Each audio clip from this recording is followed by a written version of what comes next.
नमस्कार दोस्तों, स्वागत है आप लोगों का आपके YouTube चैनल पेंडी बुक समरी में। आज हम लोग बात करेंगे शिव खेड़े द्वारा लिखित किताब जीत आपकी, जिसमें हम जानेंगे इंसान को कामयाब बनाने वाली 7 खूबियों के बारे में। हर सफल इंसान में कुछ खास खूबियां पाई जाती हैं जिससे वे सफल होते हैं। इन्हीं खूबियों के बारे में आज हम जानेंगे। पहला है इच्छा। इच्छा एक ऐसी शक्ति है जिससे हम कुछ भी प्राप्त कर सकते हैं। सफल होने की प्रेरणा हमें किसी मकसद को हासिल करने की हमारी गहरी इच्छा से जन्म लेती हैं। नेपोलियन हिल ने लिखा है, इंसान का दिमाग जिन चीज़ों को सोच सकता है या जिन चीज़ों पर यकीन कर सकता है उन्हें हासिल भी कर सकता है। हमारी गहरी इच्छा हर उपलब्धि की शुरुआती बिंदु होती है। जिस तरह आग की छोटी लपटें अधिक गर्मी नहीं दे सकती, वैसे ही कमजोर इच्छा बड़े नतीजे पैदा नहीं कर सकते।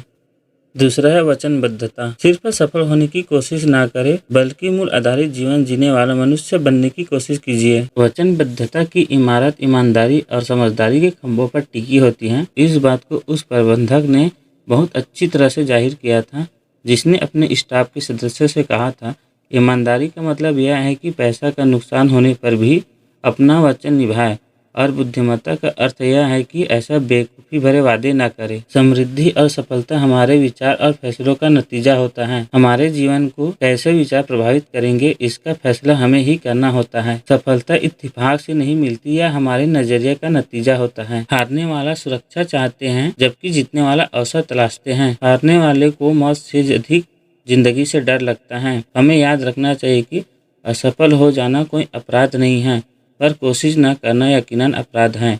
किसी व्यक्ति के जीवन की क्वालिटी उसके बेहतर काम करने की कमिटमेंट पर निर्भर करती हैं, फिर चाहे उसका कार्यक्षेत्र कोई भी हो। तीसरा है जिम्मेदारी। जिम्मेदारी जब हमारी डेली इच्छा बन जाती है तो उससे हमें संतोष और खुशी मिलती है। चरित्रवान लोग जिम्मेदारियों को कबूल करते हैं, वे फैसले लेते हैं और अपनी तकदीर को संवारते हैं। जिम्मेदारी कबूल करने पर खतरा उठाना पड़ता है, जवाबदेह होना पड़ता है। कई बार इससे दिक्कत होती है। ज़्यादातर लोग बिना कोई जिम्मेदारी लिए अपनी आरामगाह में हाथ पर हाथ रखकर बैठे रहना पसंद करते हैं। वे कुछ कर गुजरने के बजाय जिंदगी इस इंतजार में बिताते हैं कि कुछ होगा। जिम्मेदारी कबूल करने का मतलब बेवकूफ़ी भरे फैसले लेने से नहीं है, बल्कि नपे तुले खतरे उठाना है। इसका मतलब कोई सही फैसले लेने या सही कार्रवाई करने से पहले मसले से जुड़े सारे अच्छे बुरे पहलुओं को नाप तोल लेना चाहिए। चौथा है कड़ी मेहनत। सफलता कोई इत्तेफाक से मिलने वाली चीज़ नहीं है, इसे पाने के लिए काफ़ी तैयारी की ज़रूरत होती है। ज़्यादातर लोग जीतना तो चाहते हैं, लेकिन जीत हासिल करने के लिए मेहनत और वक्त नहीं लगाना चाहते। सफलता पाने के लिए त्याग और अनुशासन की ज़रूरत होती है। हेनरी फोर्ड ने कहा था, आप जितना कड़ी मेहनत करेंगे, भाग्य आप पर उतना ही मेहरबान होगा। एक आदमी अपने काम में अपनी शक्ति का योग्यता का केवल 25% इस्तेमाल करता है। दुनिया उन लोगों का सम्मान करती है जो अपनी 50% योग्यता का इस्तेमाल करते हैं, और उन गिने चुने लोगों को सलाखों पर बैठाते हैं जो अपनी क्षमता का 100% इस्तेमाल करते हैं। कड़ी मेहनत अपने आप में यात्रा का शुरुआत भी है और उसका अंत भी। इंसान जितना कड़ी मेहनत करता है, खुद को उतना ही बेहतर महसूस करता है। इंसान को कामयाब बनाने वाली 5वां खुशी चरित्र। किसी आदमी का चरित्र उसके नैतिक मूल्यों, विश्वासों और व्यक्तित्व से मिलकर बना होता है। इसकी झलक हमारे व्यवहार और कार्य में दिखाई देती है। हमें दुनिया के सबसे कीमती रत्न से भी हिफाजत अपने चरित्र की करनी चाहिए।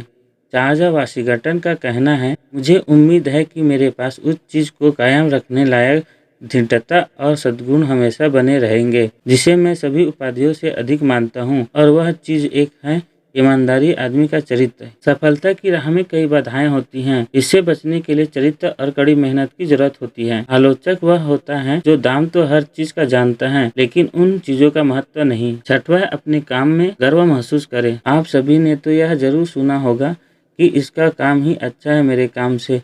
ऐसा बोलने वाले लोग कभी अपने काम को पसंद ही नहीं करते और अपने काम में मन और मेहनत नहीं लगा पाते। आजकल की दुनिया में लोगों ने अपने काम से गर्व की भावना को अलग कर दिया है, क्योंकि इसके लिए कोशिश और कड़ी मेहनत की जरूरत होती है। हताश होने पर जल्दी कामयाबी दिलाने वाले गलत रास्तों को अपनाने की इच्छा होती है, लेकिन इससे हमें बचना चाहिए। भले ही सामने कितनी बड़ी लालच हो, व्यक्ति को अपने काम में पूर्ण विश्वास होना चाहिए। अपने काम को लेकर गौरव अनुभव करने का मतलब अहंकारी होना नहीं है, यह तो विनम्रता भरे आनंद का इजहार है। इंसान को कामयाब बनाने वाली ये 7वां और लास्ट खूबी है, शिष्य बनने की इच्छा रखें। ईश्वर और गुरु दोनों सामने खड़े हो तो शिष्य पहले किसे प्रणाम करेगा?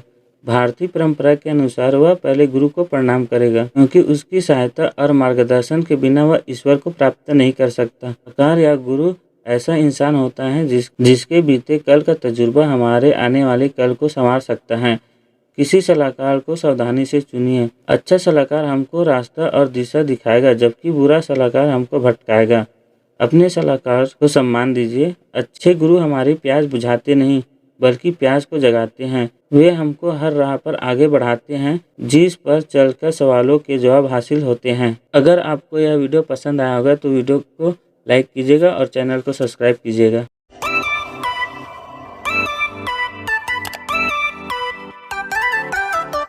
हमें कौन सी चीज पीछे धकेल रही है? इस वाजिब प्रश्न का उत्तर देते हुए शिव खेड़ा जी ने अपनी किताब जीत आपकी किताब में ऐसे 20 कारणों को बताया है। इसमें खतरे उठाने से बचना, लगातार कोशिश की कमी, प्राथमिकता तय न कर पाना, शॉर्टकट की तलाश इत्यादि बिंदुओं को गिनाया है। हमें कौन सी चीज पीछे धकेल रही है? इस वीडियो में हम इन्हीं 10 कारणों पर बात करेंगे। आने वाले कल की उपलब्धियों की राह में केवल एक बाधा है और वे है हमारे आज के संदेह। अगर आपको वीडियो पसंद आए तो चैनल को सब्सक्राइब कीजिएगा और वीडियो को लाइक कीजिएगा। आइए जानते हैं शिव खेड़ा द्वारा लिखित 10 बाधाओं के बारे में। पहला है खतरे उठाने से बचना। हमें सफलता पाने के लिए सोच समझकर खतरे भी उठाने पड़ते हैं। खतरे उठाने का मतलब यह नहीं है कि बेवकूफ़ी भरा हुआ जुआ खेले और गैर जिम्मेदारी बरतना नहीं होता। कई बार लोग गैर जिम्मेदारी पूर्वक और उटपटांग कामों को करना भी खतरा उठाना मान लेते हैं। इस वजह से जब उन्हें बुरे नतीजे मिलते हैं तो वे अपने किस्मत को दोष देते हैं। जिम्मेदार ढंग से खतरे उठाने के लिए ज्ञान, प्रशिक्षण, ध्यानपूर्वक अध्ययन, आत्मविश्वास और काबिलियत की जरूरत होती है। खतरा सामने होने पर ये चीज़ें हमको उसका सामना करने की हिम्मत देती हैं। खतरा न उठाने वाला आदमी कोई गलती नहीं करता, लेकिन कोशिश करके असफल होने से भी बड़ी गलती है। एक बार किसी ने एक किसान से पूछा, क्या तुमने इस मौसम में गेहूं की फसल बोई है? किसान ने जवाब दिया, नहीं, मुझे बारिश न होने का अंदेशा था।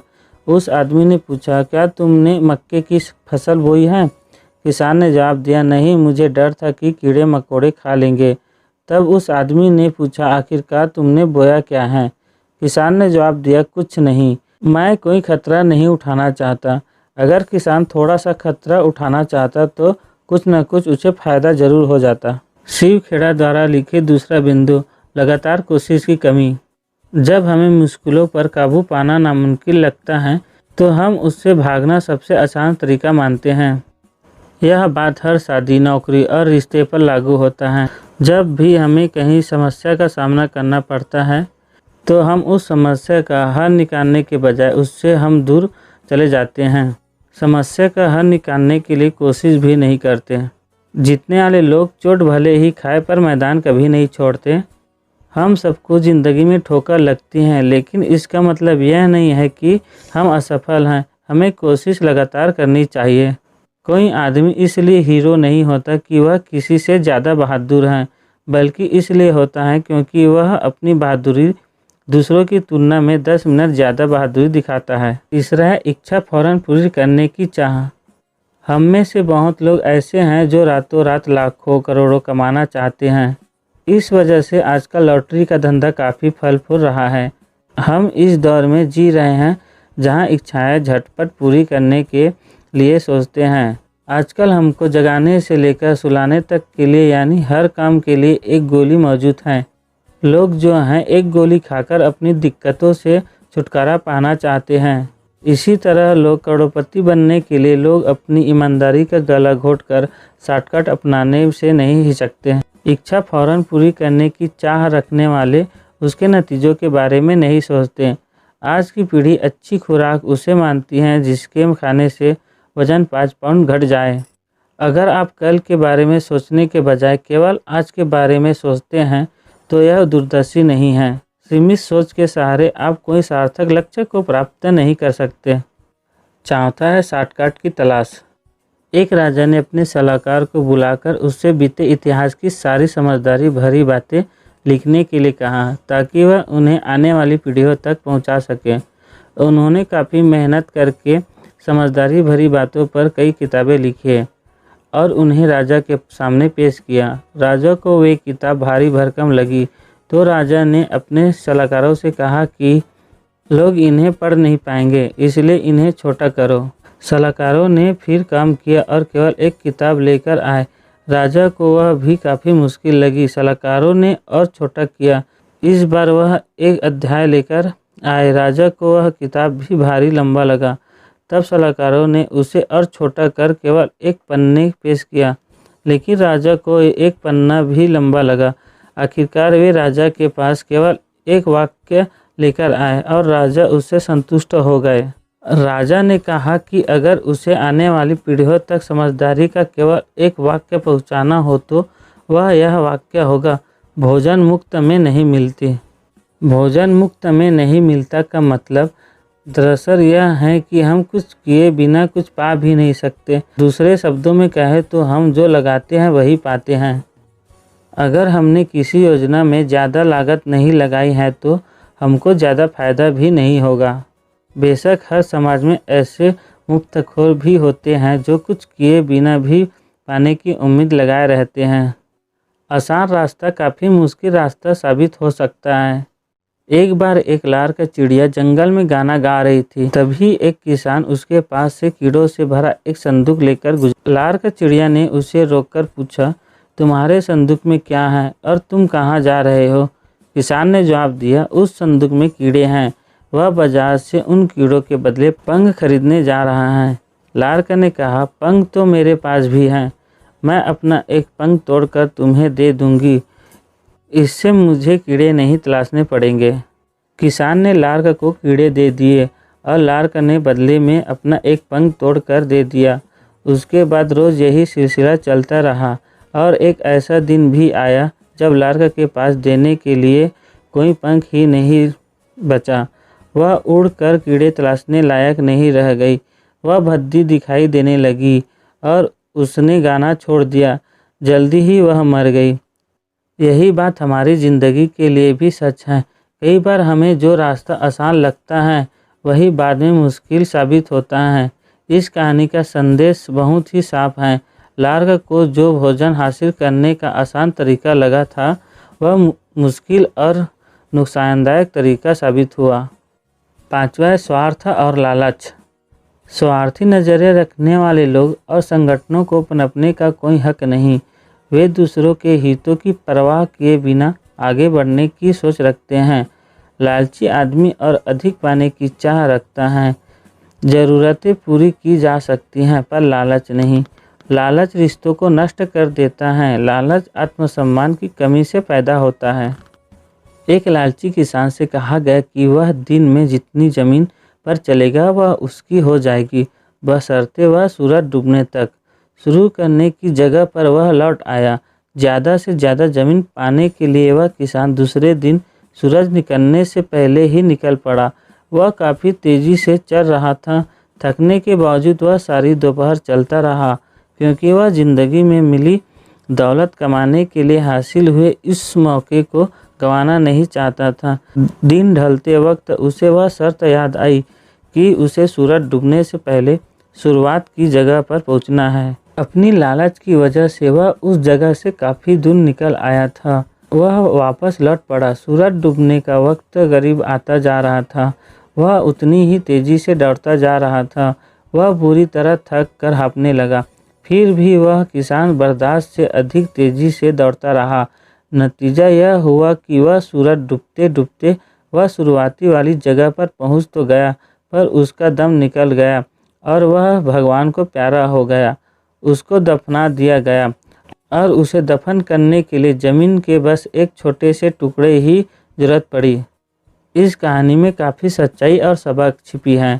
इससे कोई फर्क नहीं पड़ता कि किसान अमीर था या गरीब, किसी लालची आदमी का ऐसा ही हश्र होता है। छठवां है दृढ़ विश्वास की कमी। जिन लोगों में दृढ़ विश्वास की कमी होती है वे लोग बीच का रास्ता अपनाना आसान मानते हैं। जरा अंदाज़ा लगाइए कि सड़क के बीच में चलने वालों का क्या हाल होता है। उन्हें लोग कुचलते हुए आगे बढ़ जाते हैं। दृढ़ विश्वास न रखने वाले लोग अपने सही बात पर अड़ नहीं पाते। वे साबित नहीं कर पाते कि वे सही हैं। आत्मविश्वास और साहस की कमी की वजह से वे लोग के साथ में बने रहने के लिए उसका साथ निभाते रहते हैं। वे उनकी सोहबत यह जानते हुए भी कबूल कर लेते हैं कि वे गलत कर रहे हैं। कुछ लोग खुद को यह सोचकर बेहतर मानते हैं कि वे गलत काम का समर्थन नहीं करते, पर उन्हें विरोध करने का साहस नहीं होता। किसी काम के गलत होने के एहसास होने के बावजूद विरोध न करना दरअसल उस काम का समर्थन करना ही है। सफलता पाने का एक अहम राज यह है कि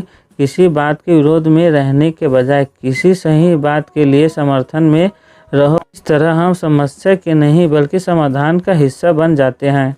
किसी बात पर टिके रहने के लिए दृढ़ विश्वास का होना बहुत ज़रूरी है। अगर आप सोचते हैं कि आप कर सकते हैं या आप यह सोचते हैं कि आप नहीं कर सकते, तो आप दोनों ही तरह ठीक हैं। 7वां है योजना ना बनाना और तैयारी ना करना। जीतने की इच्छा तो हम सभी में होती है, मगर जीतने के लिए तैयारी करने की इच्छा बहुत कम लोगों में होती है। जिस्म और दिमाग को पूरी तरह तैयार करने के लिए कुर्बानी और आत्मानुशासन की ज़रूरत होती है। सामान्य बना रहना तो सभी के लिए आसान है, लेकिन सबसे बेहतर बनना काफ़ी मुश्किल है। इसलिए कोई ताज्जुब की बात नहीं है कि सामान्य लोग हमेशा आसान रास्ता ही अपनाते हैं। 8वां है बहाने बनाना।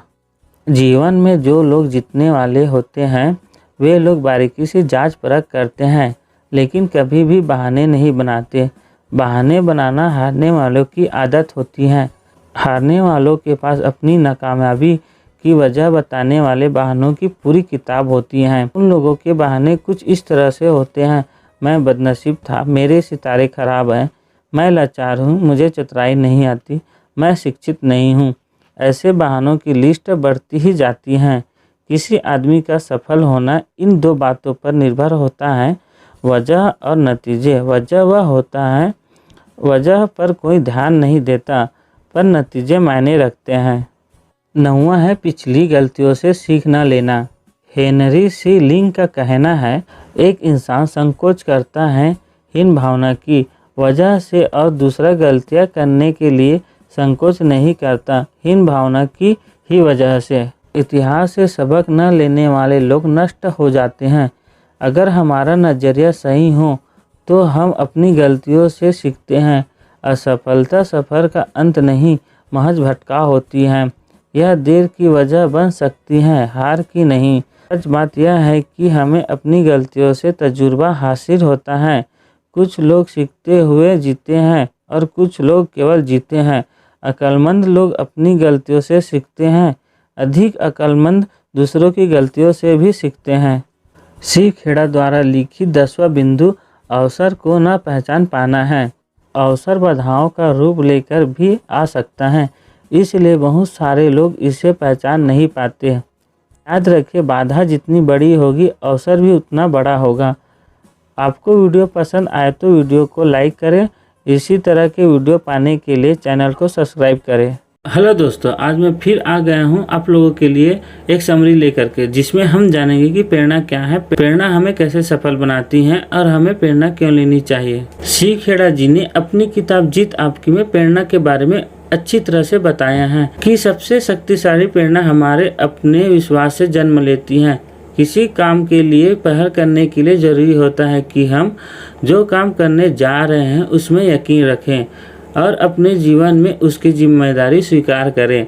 जब हम अपने कार्य और व्यवहार की जिम्मेदारी स्वीकार करने लगते हैं तो जिंदगी के बारे में हमारा नजरिया बेहतर हो जाता है। हम अपनी निजी जिंदगी में और अपने पेशे में ज्यादा नतीजे देने लगते हैं। घर और दफ्तर में हमारे रिश्ते बेहतर होने लगते हैं। जिंदगी सार्थक और ज्यादा भरपूर हो जाती है। शारीरिक जरूरतें पूरी हो जाने के बाद व्यक्ति की भावात्मकता जरूरतें ज्यादा शक्तिशाली प्रेरणा बन जाती हैं। हमारा हर व्यवहार लाभ और हानि के वसूलों से बनता है। आर्थिक पुरस्कार छुट्टियों और तोहफे की शक्ल में मिलने वाले दिखाई देती हैं, लेकिन मान्यता, प्रशंसा, खुशहाली के एहसास, तरक्की, जिम्मेदारी, परिपूर्णता के एहसास, खुद की सार्थकता का एहसास, किसी काम को पूरा करने की अनुभूति और विश्वास के रूप में हासिल होने वाले लाभों को केवल महसूस किया जा सकता है, वे आंखों को दिखाई नहीं देती। दूसरी सवाल पैदा होती है कि प्रेरणा क्या है। प्रेरणा एक ऐसी प्रेरक शक्ति है जो हमारे काम या भावनाओं में जोश भरती है, जिसे करने के लिए सभी में उत्सुकता उत्पन्न होती है। प्रेरित करने का मतलब होता है जोश और जज्बा पैदा करना। प्रेरणा का अर्थ किसी काम को करने की लगन पैदा करती है। इनका जन्म सफल होने की इच्छा से होती है। सफलता के बिना जिंदगी में न तो इज्जत मिलती है न ही घर। प्रेरणा की सबसे बड़ी दुश्मन जो है वे है आत्मसंतुष्टि। आत्मसंतुष्ट व्यक्ति कभी सफल होने की कोशिश नहीं करता। ये जानते हैं कि प्रेरणा हमारे लिए कैसे काम करती है। प्रेरणा एक ऐसी शक्ति है जिसे हम समझ लेने के बाद हम खुद को प्रेरित कर सकते हैं और दूसरों को भी प्रेरित कर सकते हैं। हमारी आंतरिक प्रेरणा ही हमारी प्रेरक शक्ति और नजरिया होती है और यह हमारे आसपास के माहौल पर भी असर डालती है। हम दूसरे लोगों से जैसे व्यवहार की उम्मीद रखते हैं उसे हासिल करने की कुंजी हमारा नजरिया ही होता है। प्रेरणा दो तरह के होते हैं, पहला बाहरी प्रेरणा और दूसरा आंतरिक प्रेरणा। बाहरी प्रेरणा हमारे बाहर से हासिल होता है, जैसे पैसा, सामाजिक मान्यता, प्रसिद्धि और भय। ये सभी बाहरी प्रेरणा होती है। ये सभी बाहरी प्रेरणा से मिलती है। भय के कारण उत्पन्न होने वाली प्रेरणा से हमें बहुत फायदा होता है। इसकी वजह से काम जल्दी पूरा हो जाता है। काम समय पर पूरा हो जाने से नुकसान नहीं होता।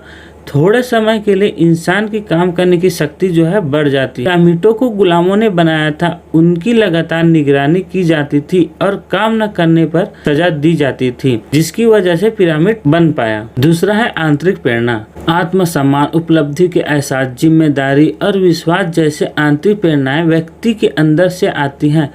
आंतरिक प्रेरणा व्यक्ति को अनुभव होने वाली आंतरिक संतुष्टि ही है। इसका संबंध जीत या सफलता से नहीं होती, बल्कि यह तो किसी काम को पूरा करने से महसूस होने वाली पूर्णता से जन्म लेती है। इनका रिश्ता केवल मंजिल पाने से नहीं होती, बल्कि किसी काम को अंजाम देने के एहसास से उत्पन्न होती है। किसी निरंतर लक्ष्य को हासिल करने से आत्मसंतुष्टि नहीं मिलती। आंतरिक प्रेरणा टिकाऊ होती है क्योंकि यह हमारे अंदर से जन्म लेती है। सफलता पाने के लिए अपनी प्रेरणा को पहचानने और लगातार शक्तिशाली बनाने की जरूरत होती है। अगर हम अपने लक्ष्य को प्राप्त करना चाहते हैं तो उसे अपने एक कॉपी में लिखिए और उसे सुबह शाम पढ़िए, जिसकी वजह से हम अपने लक्ष्य को आसानी से प्राप्त कर लेंगे। दो सबसे अधिक महत्वपूर्ण आंतरिक प्रेरणा मान्यता और जिम्मेदारी है। मान्यता पाने का मतलब है लोग हमारी प्रशंसा करें, हमको मान सम्मान दे और हमसे जुड़ाव महसूस करे। जिम्मेदारी से आदमी में जुड़ाव और स्वामित्व की भावना जन्म लेती है। वह एक बड़ी तस्वीर का हिस्सा बन जाती है। जिम्मेदारी की कमी आदमी की उत्सुकता को घटा देता है। मान्यता बाहरी चीज है क्योंकि यह बाहर से हासिल होती है, हालांकि इनका एहसास आदमी के अंदर से होता है। दूसरी तरफ जिम्मेदारी एक अंदरूनी एहसास है और इनकी अनुभूति व्यक्ति को अपने अंदर से होती है। प्रेरक क्या है? हम जिन मकसद को हासिल करना चाहते हैं वह है आत्म प्रेरणा, यानी एक ऐसी स्थिति जिसमें लोग कोई काम किसी दूसरे की पैदा की हुई वजहों से नहीं बल्कि अपनी खुद की वजहों से करे। इस तरह की प्रेरणा ही टिकाऊ होती है। सबसे बड़ी प्रेरक शक्ति हमारा विश्वास है। हमें खुद में यह विश्वास पैदा करना होगा कि अपने काम और व्यवहार के लिए हम खुद जिम्मेदार हैं। लोग जब अपनी जिम्मेदारी कबूल करने लगते हैं तब गुणवत्ता, उत्पादकता, रिश्ता, टीम भावना के साथ काम यानी हर चीज में सुधार आ जाती है।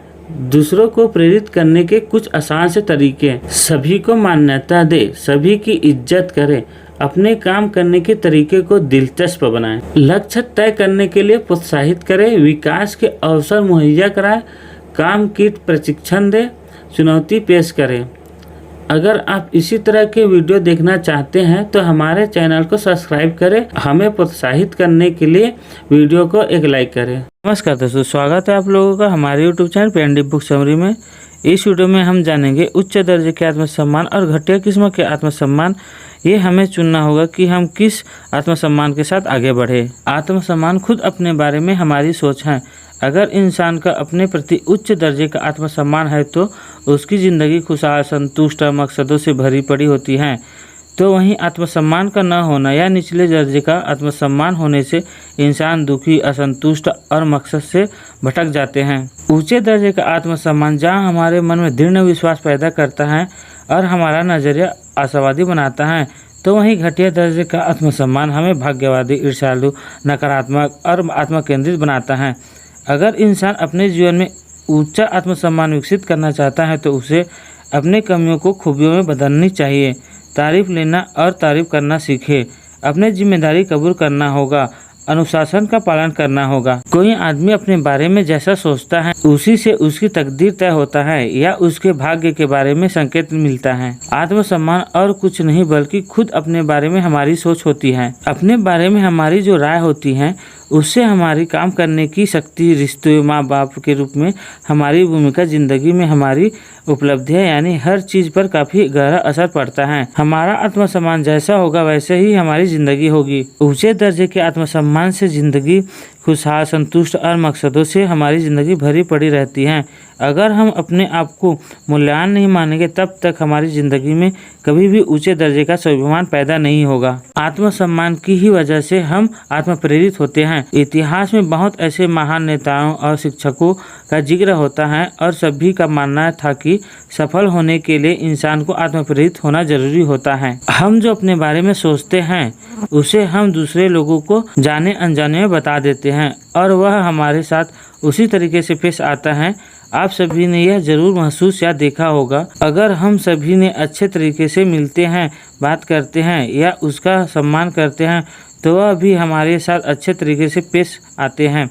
अगर हम उसे सही ढंग से पेश नहीं आएंगे तो वह भी वैसे ही व्यवहार करेंगे। अगर आपको ऊंचे दर्जे का आत्मसम्मान वाला व्यक्ति बनना है तो आपको खुद में दृढ़ विश्वास और क्षमता पैदा करना होगा। जिम्मेदारी कबूल करने के लिए आपको हमेशा तैयार रहना होगा। अपने ज़िंदगी का सामना हमेशा आशावादी नज़रियों के साथ करते रहे, रिश्तों को बेहतर बनाते रहे और जीवन में अधिक परिपक्वता रखिए। ऊंचे दर्जे वाले लोग प्रेरित और महत्वाकांक्षी होते हैं और हम सभी को होना चाहिए। अपनी काम करने की क्षमता और खतरे मोल लेने की योग्यता बढ़ाएं। हमेशा चतुराई और सरलता के साथ दूसरों की तारीफ करनी आनी चाहिए। ऊंचे दर्जे के आत्मसम्मान वाले लोग बड़ी चतुराई और सरलता के साथ दूसरों की आलोचना या तारीफ कर सकते हैं और अपनी आलोचना या प्रशंसा स्वीकार भी कर सकते हैं। आत्मसम्मान एक ऐसा एहसास है जो अच्छाई को समझने और उस पर अमल करने से पैदा होता है। आत्मसम्मान हमारे खुद की सोच पर निर्भर करती है।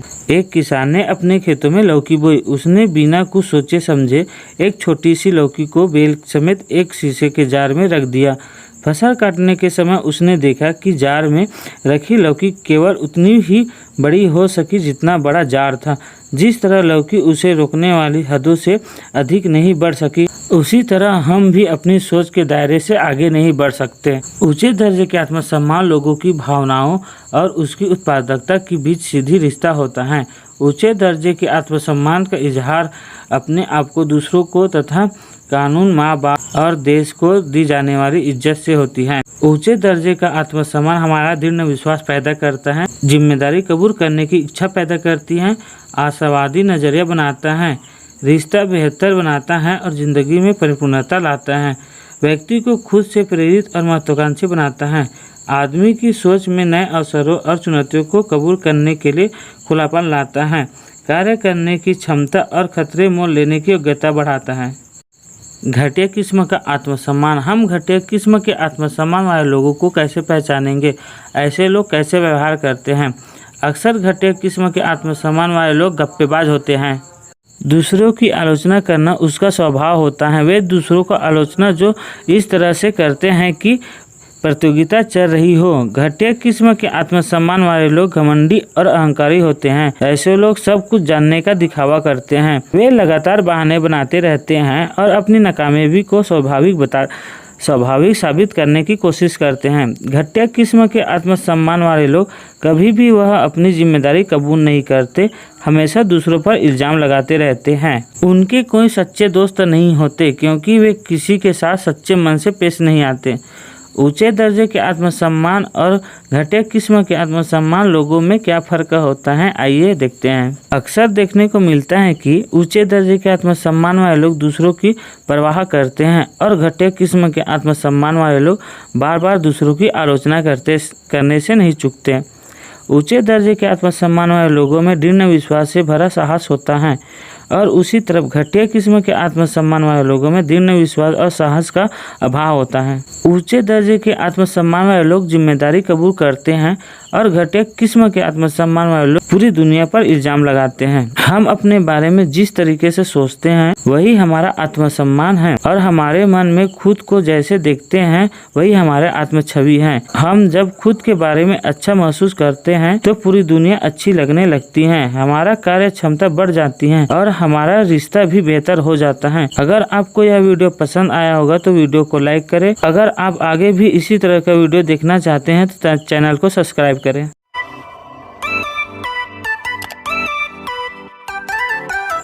नमस्कार दोस्तों, स्वागत है आप सभी का हमारे YouTube channel PND book summary में। इस चैनल में आपको मिलता है और मिलता रहेगा दुनिया की बेस्ट सेलिंग बुक की समरी, जिससे आप प्रेरित होकर एक सफल व्यक्तित्व बना सकते हैं। आज जो मैं आप लोगों के साथ शेयर करने जा रहा हूं वह जीत आपकी किताब से ली गई है, जिसकी लेखक शिव खेड़ा जी हैं। हम सभी को पता है कि बच्चे को उसके बचपन से ही जो सिखाया जाता है बच्चे वही सीखते हैं। बच्चे वही सीखते हैं जिस माहौल में वे रहते हैं। अगर बच्चा आलोचना के माहौल में रहता है तो वह बच्चा निंदा करना सीखता है। अगर बच्चा प्रशंसा के माहौल में रहता है तो वह तारीफ करना सीखता है। अगर बच्चे लड़ने के माहौल में रहता है तो वह झगड़ना सीखता है। अगर बच्चा सहनशीलता के माहौल में रहता है तो वह धैर्य रखना सीखता है। अगर बच्चा बेहूदे और खिल्ली उड़ाने वाले माहौल में रहता है तो वह संकोच करना सीखता है। अगर बच्चा प्रोत्साहन वाले माहौल में रहता है तो वह बच्चा आत्मविश्वास सीखता है। अगर बच्चा शर्मिंदगी के माहौल में रहता है तो वह बच्चा खुद को दोषी मानना सीखता है। अगर बच्चा न्यायसंगत के माहौल में रहता है तो वह बच्चा इंसाफ करना सीखता है। अगर बच्चा सुरक्षा के माहौल में रहता है तो वह बच्चा भरोसा करना सीखता है। अगर बच्चा सहमति और दोस्ती के माहौल में रहता है तो वह दुनिया में प्यार ढूंढ लेना सीखता है। अब ये हम पर निर्भर है कि हम किस माहौल में रहना चाहते हैं और अपने बच्चे को किस माहौल में रखना चाहते हैं। एक युवा दंपति अपनी बेटी को काम में जाने से पहले रोज बच्चों की देखभाल करने वाले एक सेंटर में छोड़कर जाया करते थे। माँ बाप और वह बच्ची अलग होते समय एक दूसरे के हाथ चूमते थे और उस चुम्बन को अपने जेब में रखने का अभिनय करते थे।